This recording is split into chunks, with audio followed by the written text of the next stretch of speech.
మన ప్రభువును రక్షకుడైన యేసుక్రీస్తు వారి నామములో అందరికీ వందనాలు. ప్రియమైన దేవుని బిడ్డలారా, మరొక ఉదయ కాలాన్ని దేవుడు మనకిచ్చాడు. దేవునికి స్తోత్రం. ప్రతి ఉదయమున మనం వాక్యాన్ని ధ్యానించుకుంటున్నాం. ఇప్పటివరకు ధన్యతలు చూసుకున్నాం. అదేవిధంగా మీరు లోకమునకు ఉప్పై ఉన్నారు అని చూసుకున్నాం. అదేవిధంగా మీరు లోకమునకు వెలుగై ఉన్నారని చూసుకున్నాం. ఈ రీతిగా ప్రియులారు, ఈరోజు ప్రత్యేకంగా అడుగుడి మీకు ఇవ్వబడును. యేసుప్రభువారు కొండ మీద చేసిన ప్రసంగం చాలా ఉన్నతమైనది. మరి చాలా సరళమైన భాషలో ఆయన బోధించారు. ఉపమానాలతో, చాలా చక్కని ఉదాహరణలతో తెలియజేశారు. మరి కాబట్టి మనం కూడా అలాంటి చక్కని ఉదాహరణలతో మరి బోధించవలసి ఉన్నది. ప్రియులారా, ఇక్కడ అడుగుడి మీకు ఇవ్వబడునని తెలియజేస్తూ ఉన్నాడు. అయితే మనము ఏమడగాలి, మరి అడిగిన విషయం ఏ విధంగా అనగా ఎవరు అర్హులు పొందుకోవటానికి, అదేవిధంగా ఏమి అడగాలి, ఇవన్నీ కూడా మనం తెలుసుకోవాల్సిన అవసరం ఉంది. ప్రియమైన దేవుని బిడ్డలారా, ఫస్ట్ మనం ఏం అడగాలి అనేది గమనించినట్లయితే యాకోబు 1వ అధ్యాయం 5-6 వచనాల్లో మనం అక్కడ గమనించినట్లయితే, మనం జ్ఞానము కొదుగా ఉంటే దేవుణ్ణి జ్ఞానము గురించి అడగాలి.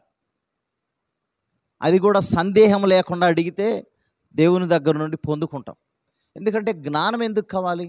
ఈ లోకంలో విశ్వాసులుగా మనము ప్రియమైన దేవుని బిడ్డలారా, పరిశుద్ధమైన నీతిగల యథార్థమైన జీవితం జీవించాలంటే, మరి దేవుని యందు భక్తి కలిగి బ్రతకాలంటే ఖచ్చితంగా జ్ఞానం ఎంతైనా అవసరమైనది. యెహోవా యందు భయభక్తులు కలిగి ఉండుట జ్ఞానమునకు మూలమని తెలియజేస్తూ ఉన్నాడు. కాబట్టి అట్టి జ్ఞానాన్ని మరి సందేహం లేకుండా దేవుణ్ణి అడిగితే మనకిస్తాడు.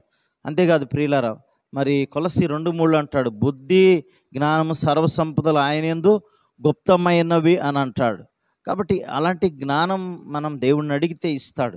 సొలొమోను రాజు అడిగాడు. 1వ రాజులు 3వ అధ్యాయం 9-14 వచ్చిన వరకు మనం గమనించినట్లయితే, ఆయనకు దేవుడు జ్ఞానము, బుద్ధి, వివేచనతో పాటు ప్రియమైన దేవుని బిడ్డలారా ఐశ్వర్యం అనగా సంపద కూడా ఆయనకి ఇచ్చినట్లు మనం చూస్తూ ఉన్నాం.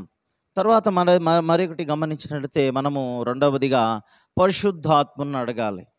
మరి లోకాసువార్త 11:19 అంటాడు, అడుగుడి మీకు ఇవ్వను, అడుగు ప్రతి వాడు కూడా పొందుకుంటాడు. అంటే మీ పరలోకపు తండ్రి నిశ్చయముగా మీకు ఇస్తారు అని అంటున్నాడు. అనగా ఒక కుమారుడు, ఏ అర్హత ఉండాలి మనకి? పరలోకమందున్న కుమారుడికి మనం తండ్రిగా, ఆయన మన తండ్రి కాబట్టి మనం ఆయనకు కుమారులం కాబట్టి ఆయన అడిగితే మనకి నిశ్చయముగా ఇస్తాడు. ఒక కుమారుడు వెళ్తాడండి, నాయన నాకు చాపి, తండ్రి నాకు చాపి అంటే పామిస్తాడా? లేకపోతే నాకు రొట్టె పెట్టంటే రాయినిస్తాడా? ఇవ్వడు కదా. అట్లాగే మనం పరిశుద్ధాత్మను గురించి అడిగితే దేవుడు నిశ్చయముగా పరిశుద్ధాత్మను మనకు అనుగ్రహిస్తాడు. ఎందుకంటే మన పరలోకపు తండ్రి ఆయన, మన సృష్టికర్త, మనల్ని రక్షించిన వాడు కాబట్టి మనకు ఆ అర్హతతో ఆయన దగ్గరకు మనం వెళ్ళగలిగి ఉన్నాం. ప్రియమైన దేవుని బిడ్డలారా, కాబట్టి ఈ జ్ఞానము పరిశుద్ధాత్మ ద్వారా ఈ రెండు కలిగి ఉంటే ఖచ్చితంగా మన ఆత్మీయ జీవితంలో మనం ఇంకా ముందుకు వెళ్ళి అనేక విషయాల్ని మనము దేవుని దగ్గర అడగటానికి అర్హత ఉంటుంది. మరి అంతేకాదు ఇంకో అర్హత ఏంటంటే మనం దేవుని ఆజ్ఞలు బట్టి నడుచుకుంటే ఖచ్చితంగా అర్హులు అవుతాం అంటాడు. 1 యోహాను 3:22 అంటాడు, మరియు మనం ఆయన ఆజ్ఞలను గైకొనుచు ఆయన దృష్టికి ఇష్టమైనవి చేయుచున్నాం కనుక మనమేమి అడిగినానో అది ఆయన వల్ల మనకు దొరుకును అని లేఖనం తెలియజేస్తూ ఉంది. అంటే ఆయన ఆజ్ఞలను బట్టి మనం నడుచుకుంటున్నాం కాబట్టి మనం ఆయన నామములో మనం ఏది అడిగినా అది పొందుకుంటామని ఇక్కడ తెలియజేస్తూ ఉన్నాడు. కాబట్టి ప్రియమైన దేవుని బిడ్డలారా, ఈ రీతిగా మనం అడిగిన ప్రతి వాటిని కూడా పొందుకున్నామని మనం నమ్మాలి. జ్ఞానం అడగాలి, పరిశుద్ధాత్మను అడగాలి. అదేవిధంగా మనకు కావాల్సినవి కూడా కొన్ని ఉంటాయి ఈ లోకంలో, వాటిని కూడా అడిగితే అది ఆయన చిత్తానుసారంగా అడగాలండి.